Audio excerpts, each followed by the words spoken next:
Caracol Radio. Historias del mundo. Diana Uribe. Buenas. Les informamos a los oyentes de Caracol que quieran ponerse en contacto con los programas, llamar al 245-9706, 245-9706 o escribir a los emails de auribe@hotmail.com, de auribe@cable.net.com o la página web www.diana-uribe.com. Hoy vamos a hablar del mundo del subsuelo y del mundo de la luz, del mundo de los enanos y del mundo de los elfos en los tiempos de los germanos y los vikingos.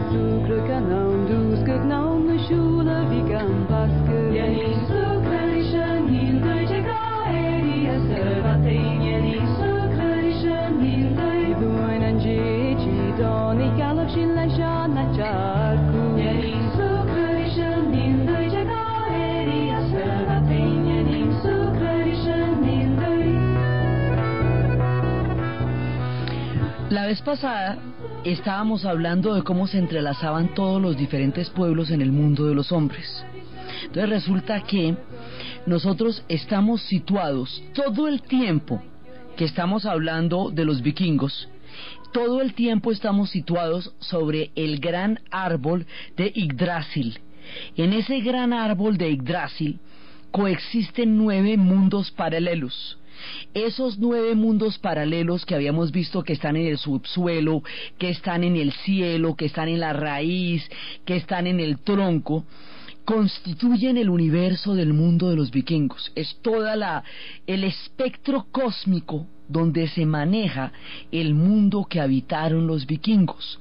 Entonces, desde ese punto de vista nosotros estamos abordando distintos mundos en el relato que hemos venido haciendo sobre las sociedades, las cosmovisiones y el mundo de los vikingos.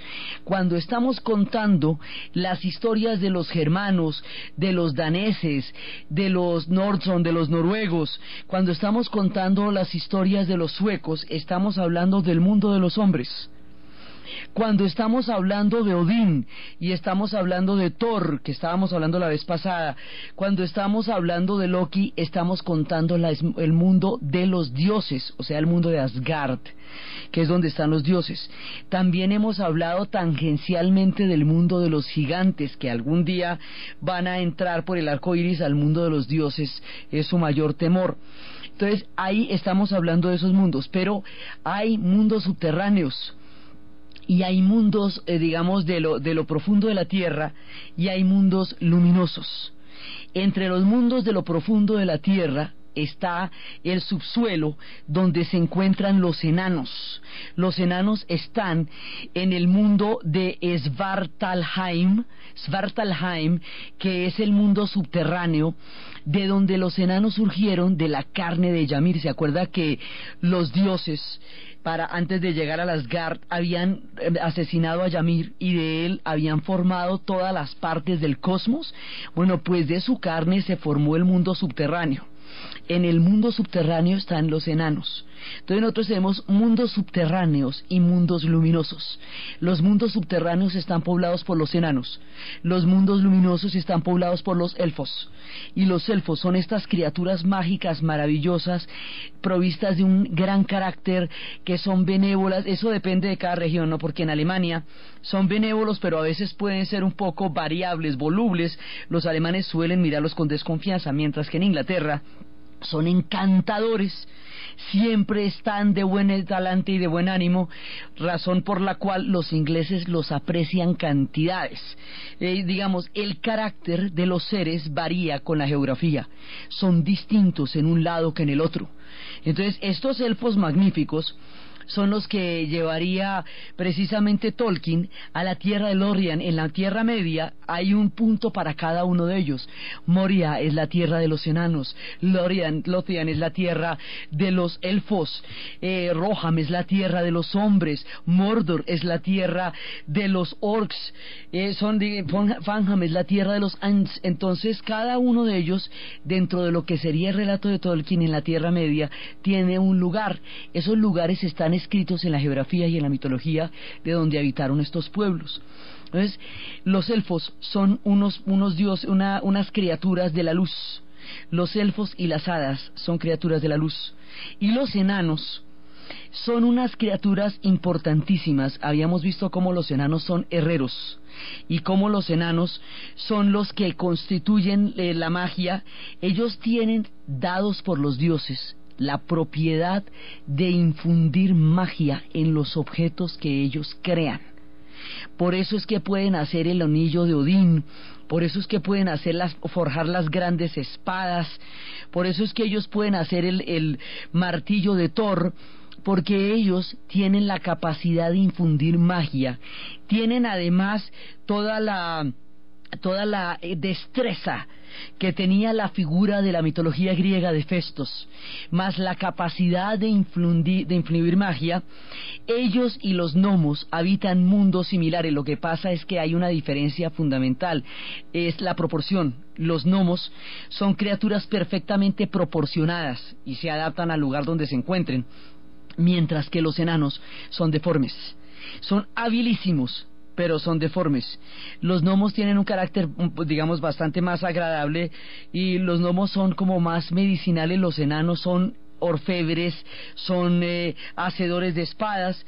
Entonces, los enanos tienen su propio mundo, y en su mundo crean las cosas más maravillosas, pero ese mundo de los enanos, por las características mágicas que ellos son capaces de tener, lo relaciona directamente con el mundo de los dioses y con el mundo de los hombres.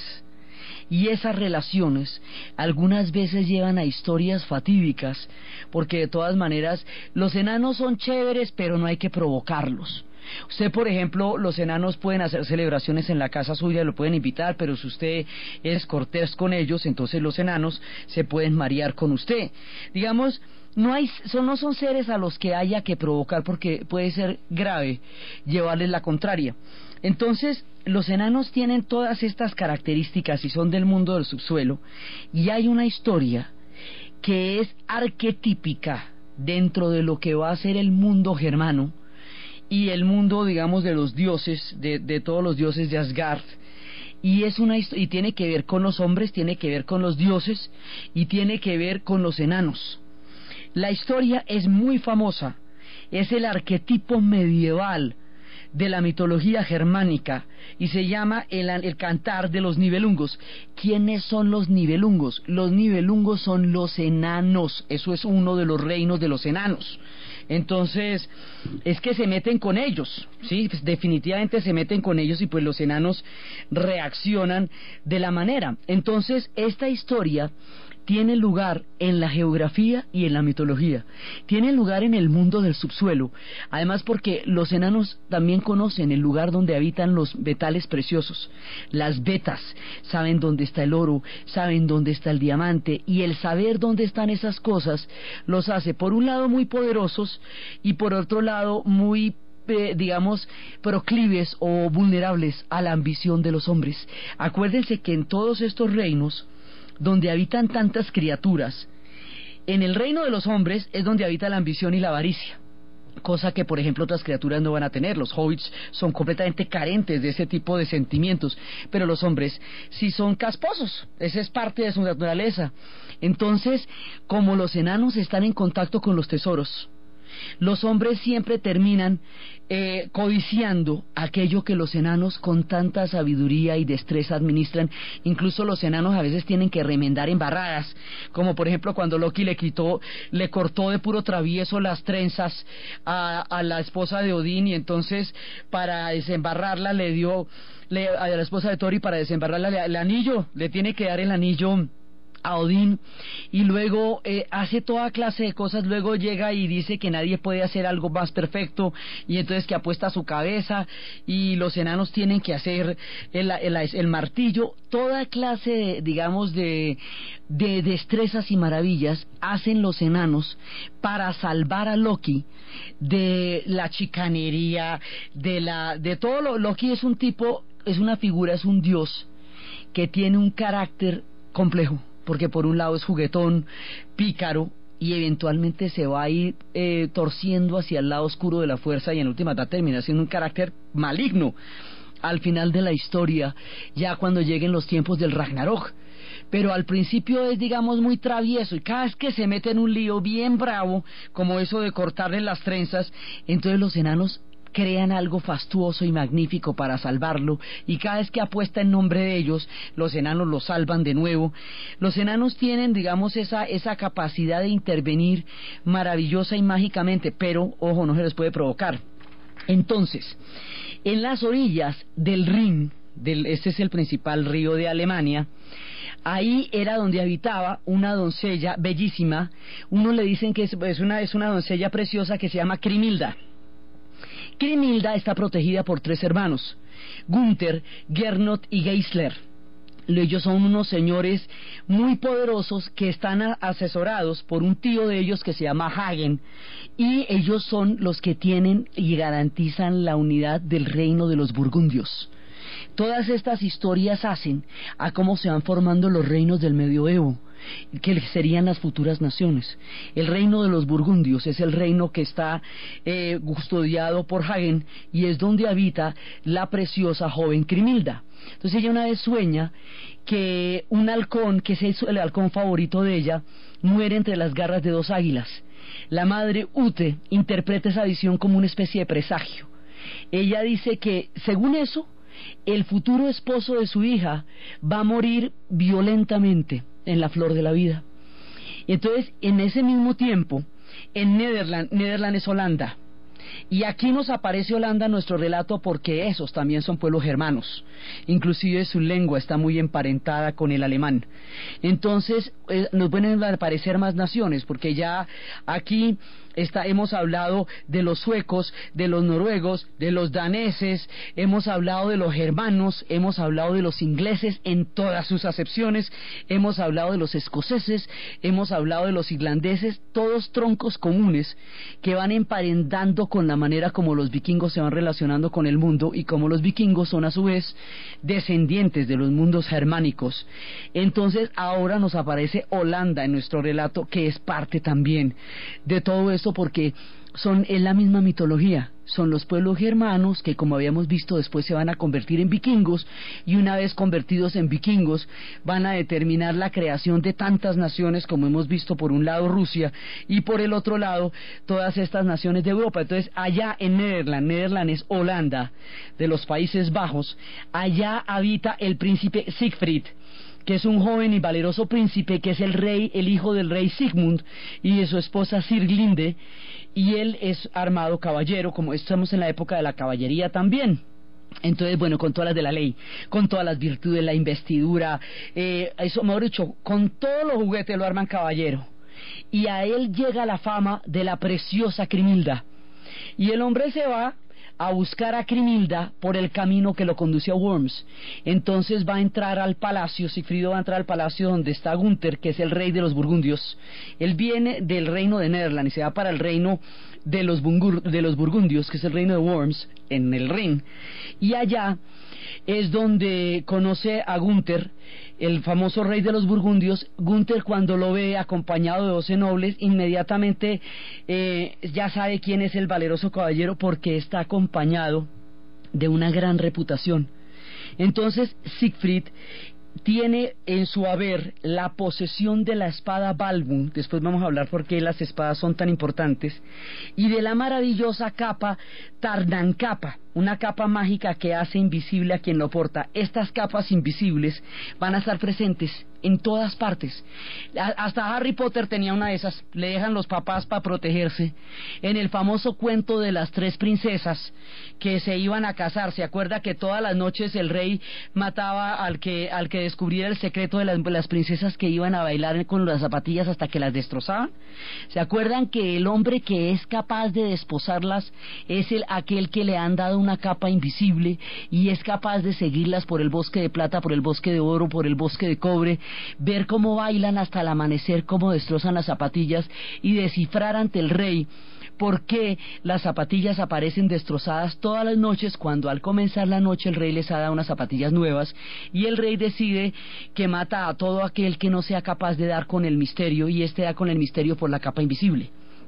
Esta capa invisible es uno de los objetos que vamos a ver recurrentemente, y esto es muy importante porque la relación entre los cuentos de hadas y las mitologías es el lugar de donde van a morar una vez que lleguen las eras cristianas y ya no tengan las fuerzas de las religiones, van a tener las fuerzas de los cuentos de hadas, que también son unos grandes poderes.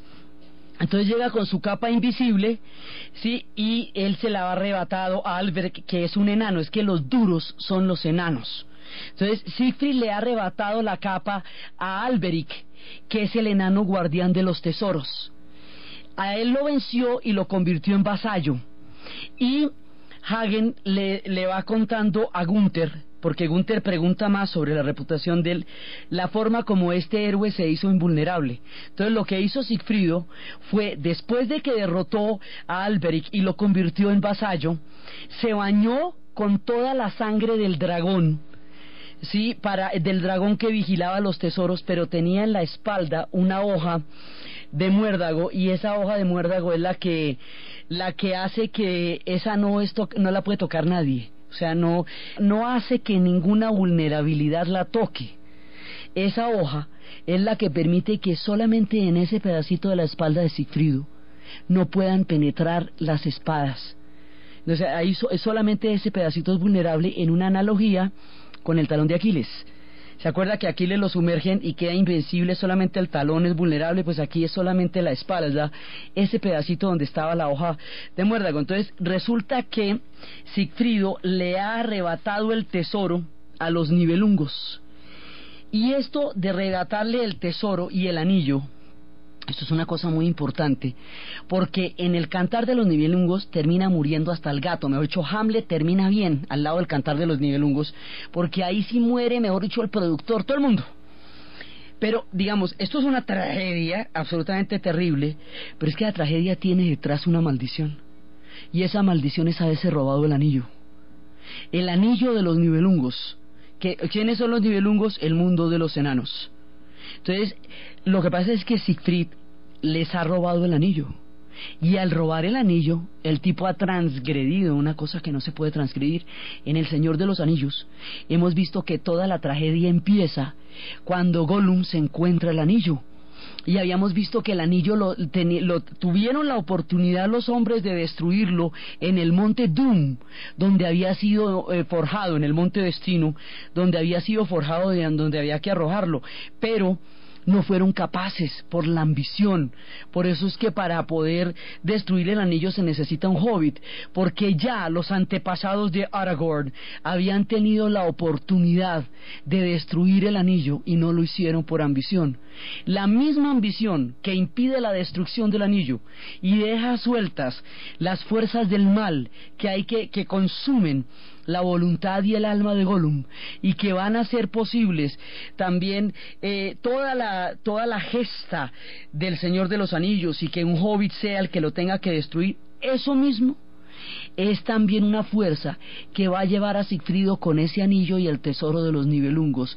Digamos, su mayor audacia es haber arrebatado el tesoro a los enanos, a los Nibelungos, pero eso es una deslealtad, y él va a pagar muy duro, y todos van a pagar muy duro el contacto con el tesoro de los Nibelungos. Para llegar allá es cuando Sigfrido va a hacer un viaje por el Rin. Esta historia que estamos contando se va a convertir después en una obra maestra de Wagner en el siglo XIX en pleno romanticismo alemán, como una manera de convocar los viejos dioses en tiempos industriales. Entonces será tantas veces contada y tantas veces repetida porque Wagner le dio nueva vida. Entonces escucharemos ahora el paseo de Sigfrido por el Rin.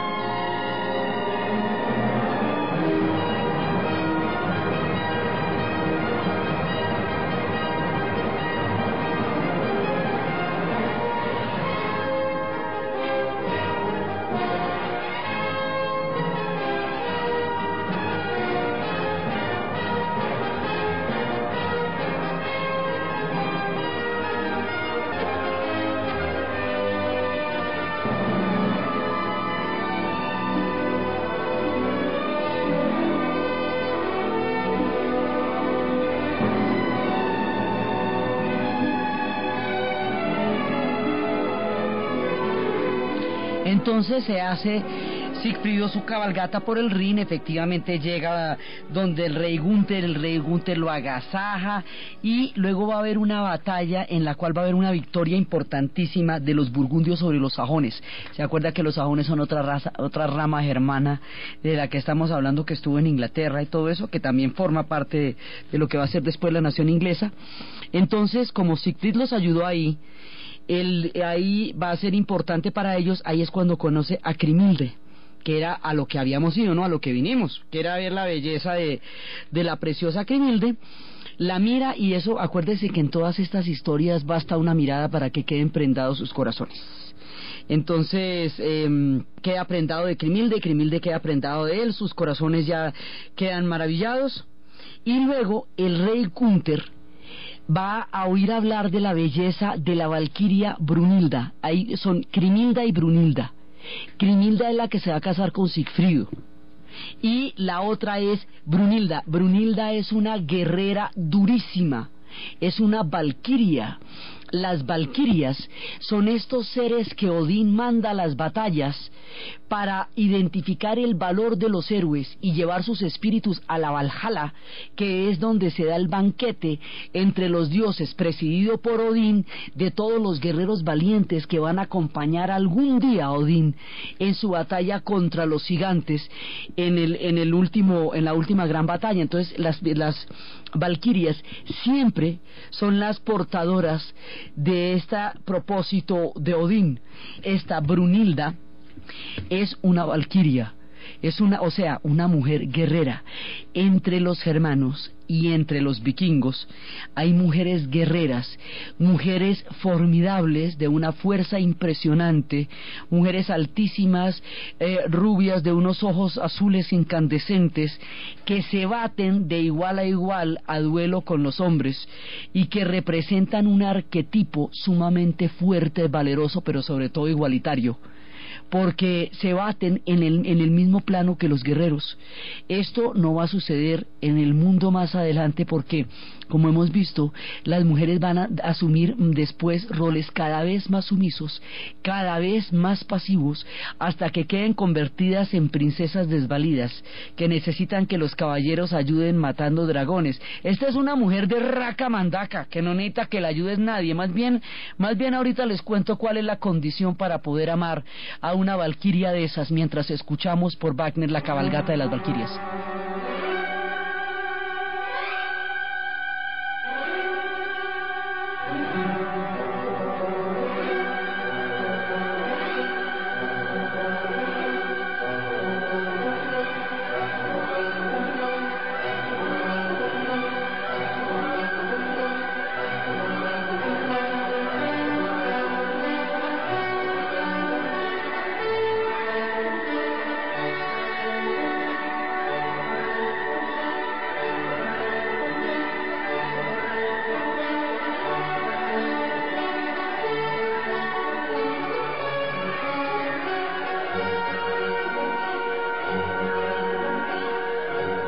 Brunilda es soberana de Islandia. ¿Se acuerda que estamos descubriendo toda la geografía y que Islandia fue otra tierra de hielo, que fue la que Eric el Rojo va a conquistar, donde ni siquiera hay bosques, sino que la madera llega flotando, donde están los volcanes?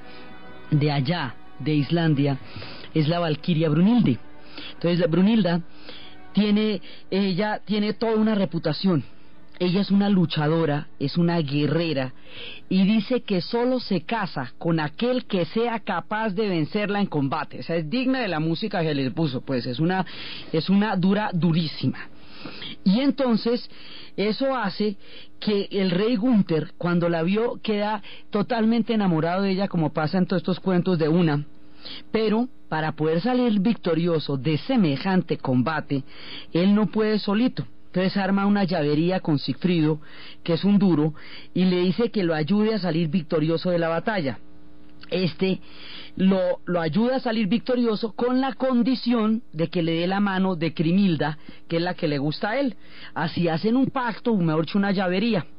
Entonces Gunther logra vencer a la gran valquiria Brunhilda, pero con trampita, porque es con el refuerzo de Sigfrido, quien se está vistiendo con su capa mágica, que ya hemos visto de toda la trayectoria de la capa mágica.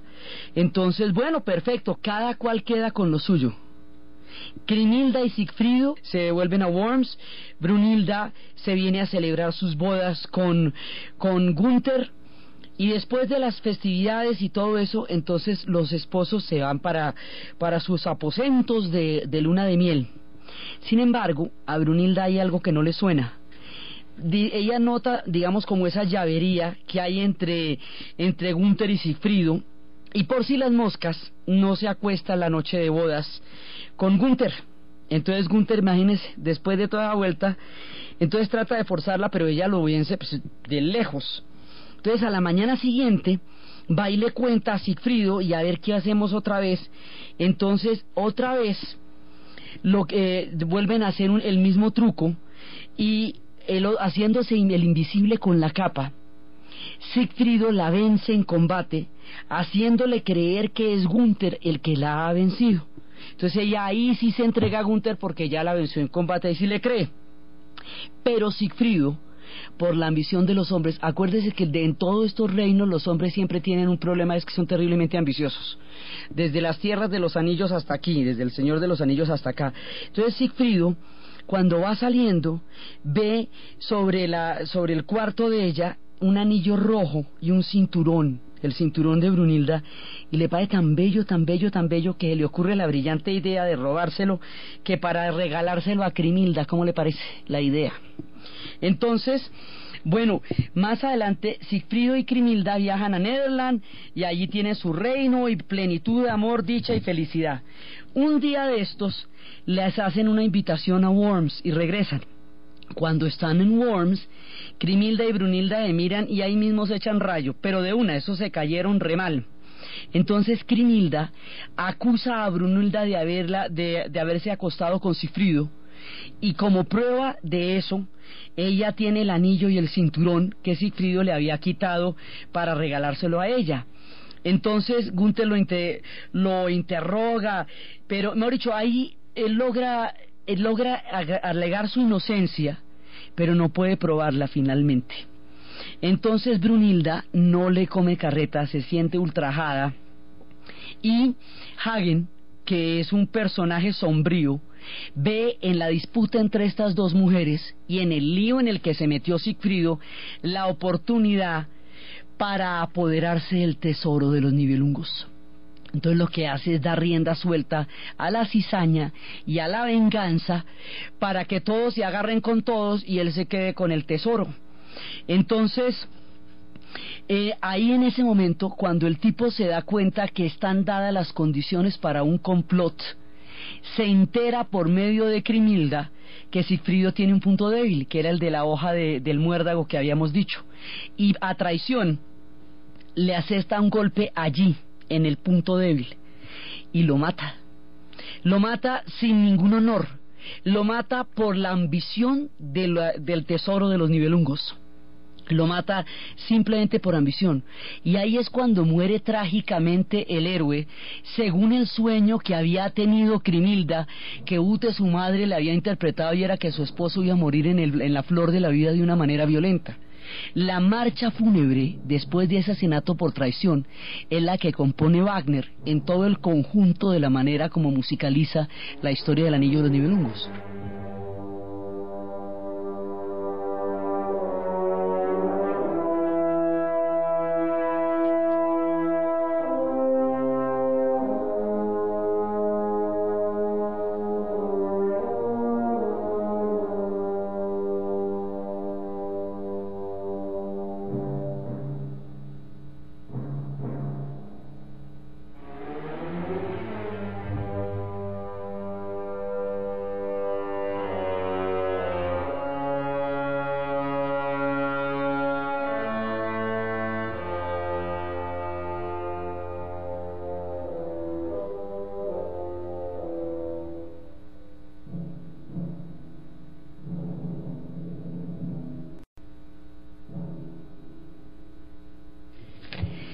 Crimilda, después de la traición y el asesinato de Sigfrido y del cumplimiento de la profecía, queda completamente inconsolable, y su dolor se vuelve una ira y se vuelve un deseo de venganza aterrador.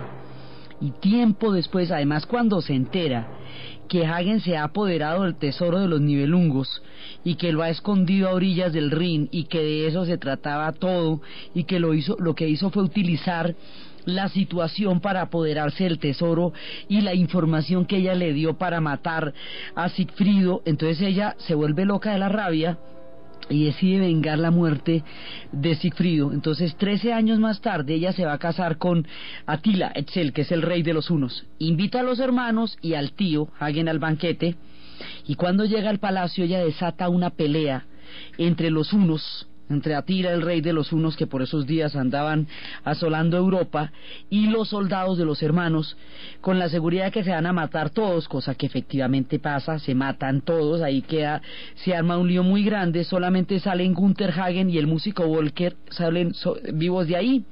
Entonces Volker después es asesinado, Gunther y Hagen van a prisión. Crimilda va a interrogar a Hagen para preguntarle dónde tiene el tesoro de los Nibelungos. Este tipo no le dice nada, dice que él tiene juramentos sagrados, que por eso no le puede decir dónde están ni nada.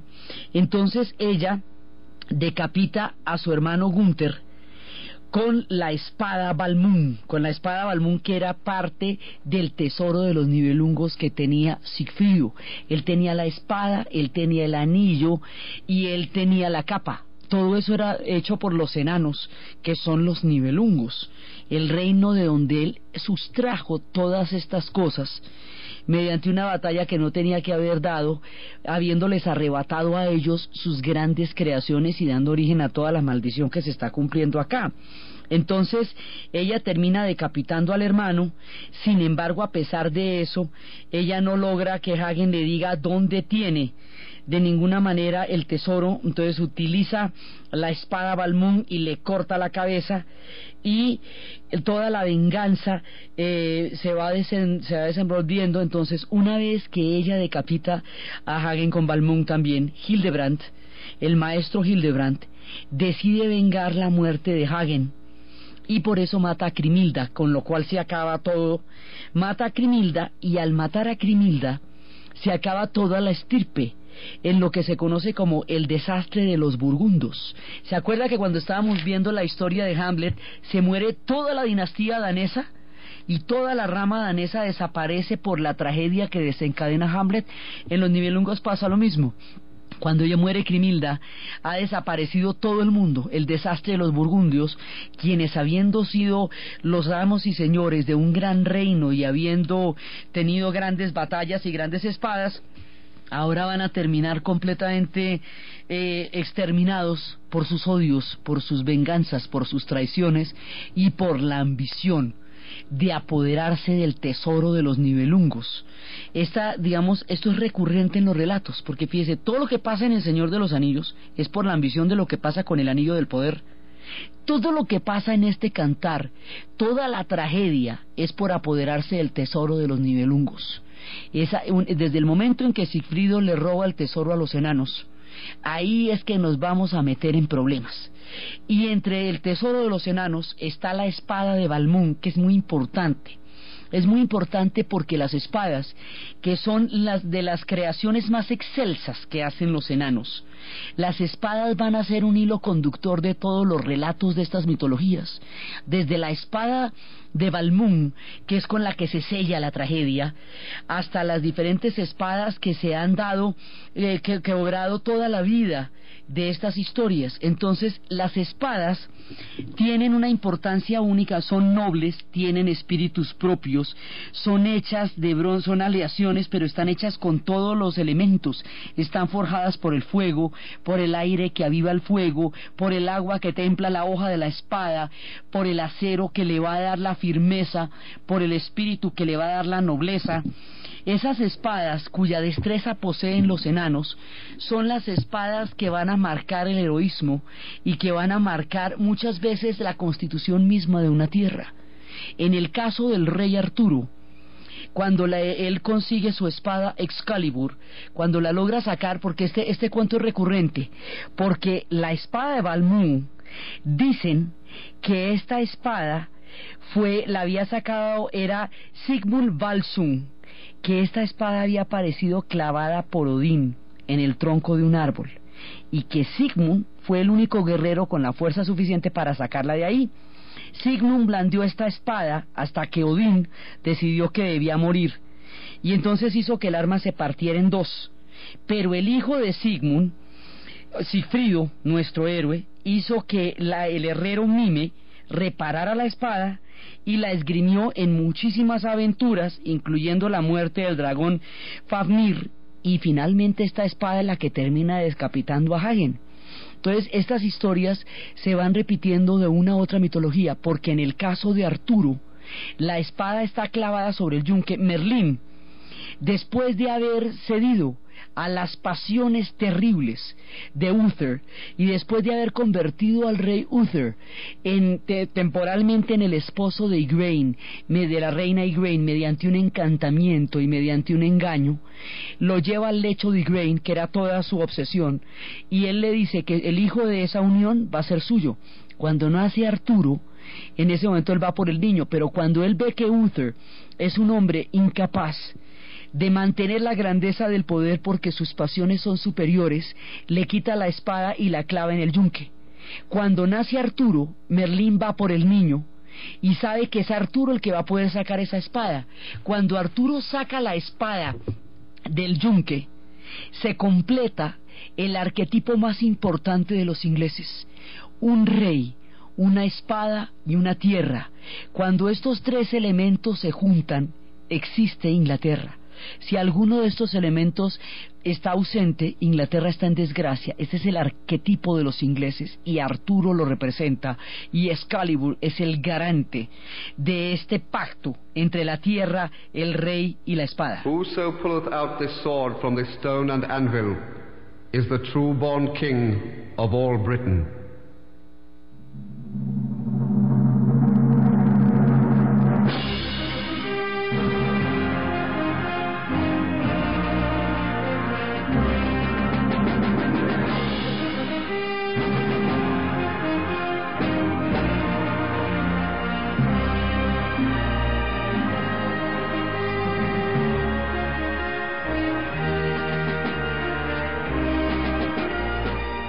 Aquel que saque la espada de la piedra será el verdadero rey de Bretaña. Es como reza la leyenda cuando Arturo la saca. Entonces, estas espadas implican unos niveles de honor y de rectitud que son un verdadero compromiso. Entonces hay una ocasión en la que Arturo primero quería vencerlos a todos y los vencía, pero se le aparece el caballero Lancelot, y el caballero Lancelot es el único que lo vence a él, que logra derrotarlo. Arturo, presa de un orgullo momentáneo, de una soberbia y de una arrogancia, parte la espada para tratar de derrotar a Lancelot, y cuando la parte después invoca la magia de la espada de Excalibur para que se restituya y de esa manera pueda derrotarlo, y la espada se restituye y lo derrota, pero esto es un acto de orgullo. Cuando él se da cuenta que derrotó a Lancelot mediante engaños y a partir del orgullo y no de la valentía y del honor del caballero, siente un profundo arrepentimiento porque entiende que la naturaleza de la espada es el honor y la rectitud, y lo que acaba de hacer es un capricho de ego, una pura vanidad. Entonces se da cuenta que la embarró con la espada y con el honor, se arrepiente profundamente, hace honor a su estirpe de caballero y a la espada misma, y este acto de comprensión del error que había cometido, este acto de arrepentimiento por entender la naturaleza y el compromiso del rey con la espada, le hace posible el perdón de la Dama del Lago. La Dama del Lago saca su brazo, le pide la espada, la restaura y se la devuelve para que él haga el mejor uso posible de la espada, y más adelante, ya cuando Arturo muera, le va a pedir a Percival que lance la espada en el lago. Percival no es capaz, y entonces él se da cuenta que no es capaz hasta que le dice que se devuelva y lanza la espada en el lago, y cuando la lanza es cuando la Dama del Lago va a recibir la espada para llevarla a la tierra, para llevarla al mundo donde fueron forjados, al mundo del subsuelo. Esta Dama del Lago es la garante de la restauración. Eso es muy curioso, además porque los vietnamitas tienen un mito totalmente parecido que se llama el mito de la espada restaurada en un lago de Hanoi, donde exactamente lo mismo le sucede a un rey que había liberado a las tierras vietnamitas de los mongoles y quería quedarse con la espada, y se le aparece una tortuga y le dice que la espada tiene que restituir porque una vez cumplida la misión la espada debe volver a la tierra. Es un mito además de la misma época, pero de una distancia infinita cuyas coincidencias resultan inexplicables.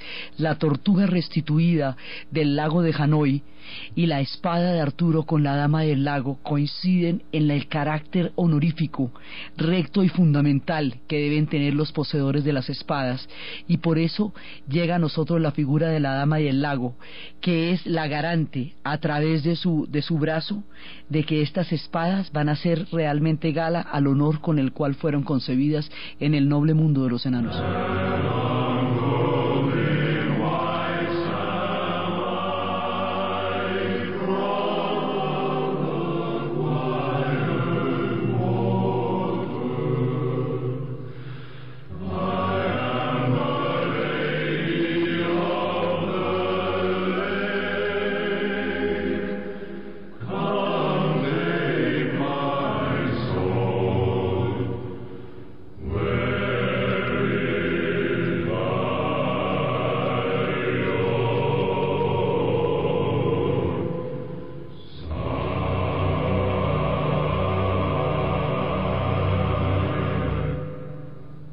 Esta es la Dama del Lago que reclama la espada y le dice: yo soy la Dama del Lago y yo reclamo la espada y la llevo donde debe pertenecer, donde debe estar.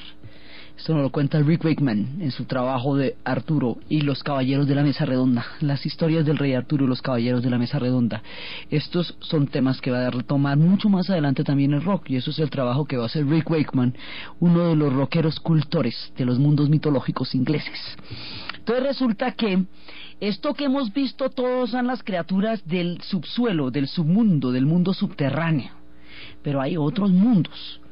Hay otros mundos que son los mundos de la luz, y en los mundos de la luz es donde habitan las hadas y los elfos. Estos son personajes absolutamente importantes, porque las hadas van a dar toda una estructura a estos mundos, y ellas son las que van a dar, digamos, la característica del lugar definitivo donde estos mundos van a quedar una vez se cristianice Europa. Estos mundos se van a conocer como los cuentos de hadas. Resulta que las hadas se les conoce como los pequeños pueblos, se les conoce como los seres verdes. Hay muchas maneras de referirse a ellas, y ellas pertenecen a una comunidad internacional de seres inmortales que supuestamente son originarios de Italia. Se le llamaba Fatae. Entonces, cuando los romanos se van extendiendo por Europa y van conquistando Europa, ellas siguen con los romanos, ellas van a llegar a Inglaterra en los mascarones de proas de los romanos. Entonces la palabra romana se vuelve Fatae. Luego los romanos van a llegar a Francia, a la Galia, y allá el nombre se va a volver Fi. Cuando los romanos invaden Inglaterra, esta Fi se va britanizando, y en los siglos venideros los británicos le van a dar a esta palabra la connotación de fey, y los campesinos ingleses terminaron transformando la palabra en la palabra fairy tales. Fairy es como se dice en inglés el reino de las hadas, los cuentos de hadas. Entonces, los fairy tales, que son los cuentos de hadas, que vienen de esta antigua palabra, van a ser en últimas el lugar donde van a quedar todos estos mundos. Van a quedar en la literatura, en el inconsciente colectivo, en los cuentos de hadas. Entonces las hadas se querían establecer en Grecia, pero no pudieron porque las ninfas se las montaban. Las ninfas eran terribles con las hadas. Entonces ellas, detrás de los romanos, pues las hadas detrás de los romanos van a llegar a todas partes, porque el imperio romano fue inmenso. Entonces van a llegar al Medio Oriente, y por ese lado van a ir a un poco de lugares del Asia. Van a llegar a todas partes, van a llegar a Inglaterra cuando los romanos, embetidas, agazapadas detrás de los mascarones de proa, van a llegar a Inglaterra y van a desembarcar allá, creando todo un mundo. Y luego, mucho tiempo más adelante, cuando los europeos lleguen a Norteamérica, cuando esos ingleses lleguen a Norteamérica, a Australia y a otras partes del Nuevo Mundo, las hadas van a llegar con ellos. Entonces van a llegar a Estados Unidos y van a llegar a Australia y a Canadá. Otros se van a quedar viviendo en Inglaterra y se van a quedar viviendo en Irlanda, en todas partes menos en Cornwall, porque en Cornwall es donde, ni en Devon ni en Somerset, porque allí tuvieron una disputa terrible con los Pixies, y entonces pues después de esa disputa no pudieron volver allá. Todo esto sucede, la disputa de las hadas con los Pixies sucede, que son otras criaturas de allá, sucede durante el reinado del rey Arturo, que es cuando muchas de las criaturas mágicas van a habitar. Es un punto de florecimiento para el mundo de la luz, el reinado del rey Arturo, porque ahí es cuando van a llegar todas. Entonces van a llegar las hadas, y las hadas tienen buen carácter, tienen la belleza, la tranquilidad. Cuando un bebé va a nacer, las hadas le van dando todos los dones, que sea noble, que sea buena, que sea dulce. Pero si alguna de las personas de la familia durante la presencia del bautizo tiene mala actitud hacia las hadas, alguien de la familia es aburridor con las hadas también se pueden vengar y sencillamente lo vuelven calvo o lo vuelven sordo, se la montan de alguna manera. Todos estos seres mágicos, digamos, son maravillosos, pero no hay que contrariarlos. Entonces las hadas van formando todo un mundo, y las hadas y los elfos están en el mismo mundo. Las hadas poseen el glamour, y el glamour es una característica de una belleza y de un encantamiento tan poderoso que cuando un hombre ve a una hada queda absolutamente prendado de ella y pasa el resto de la vida buscándola. Entonces por eso las hadas procuran no hacerse visibles, porque pues es un camello teniendo un tipo ahí todo obsesionado detrás de una hada que no va a volver a ver. Lo mismo puede suceder con las mujeres de los elfos, que tienen unas bellezas pristinas y maravillosas. Entonces las hadas con su glamour, que es todo, es el encantamiento en el sentido de, o sea, la palabra glamour es la manera como la gestualidad de las hadas, es su brillo, su belleza, su manera de moverse, su manera de manejar el espíritu de lo femenino. Esas criaturas de luz que son las hadas poseen el glamour, y ellas comparten, ellas son importantísimas, y además tienen quien les haga los zapatos. Ellas tienen unos zapateros propios que son los leprechauns, son los zapateros de las hadas. No van a pensar que ellas se van poniendo cualquier calzado de cualquier forma. Y ellas conviven con los elfos, que son estas figuras también maravillosas y míticas de un excelente carácter. Estos mundos de las hadas y de los elfos, que del mundo de los elfos hablaremos en detalle, porque ese es un mundo importantísimo. Esto corresponde al reino de la luz. Este mundo de las hadas y de los elfos se va a encontrar con el mundo cristiano cuando aparezca la figura del niño Jesús y se vaya extendiendo por toda Europa una nueva religión. Se va a dar un encuentro entre el mundo de las hadas, de los elfos, de los enanos, y el mundo de los cristianos a través de las relaciones en el mundo de los hombres, o sea, entre las tribus germanas en un principio, y estos encuentros van a modificar y alterar estos otros mundos del famoso árbol de donde partimos el universo, de donde vienen los vikingos y sus antepasados, los germanos. Entonces, aquí va a llegar otro mundo que va a entrar en contacto con eso. La llegada de ese otro mundo está determinada por la llegada de un niño Dios que va a nacer en un pesebre. Ese encuentro entre el mundo de las hadas y de los elfos, entre los árboles, entre los 9 mundos paralelos de Yggdrasil, ese mundo entre los germanos y los pueblos europeos que se van encontrando con todos estos dioses, es lo que vamos a ver en el siguiente programa. Entonces, desde la nobleza y la destreza del mundo de los enanos, su increíble capacidad para otorgarle magia a los objetos, su capacidad para forjar anillos, espadas, capas invisibles, martillos de justicia, asistiendo así a los dioses y a los hombres, desde la increíble ambición de los dioses y desde la increíble ambición de los hombres, que son capaces de llegar a extremos totalmente inimaginables por poseer aquello que los enanos han llenado de magia, desde las pasiones, las traiciones, los amores y los encantamientos de Brunilda, de Crimilda, de Sigfrido, y desde el mundo que se va desarrollando de la tierra del subsuelo y en el encuentro del mundo de la luz con la tierra de las hadas y la tierra de los elfos, en la narración de Ana Uribe, en la producción Ernesto Díaz, y para ustedes feliz domingo.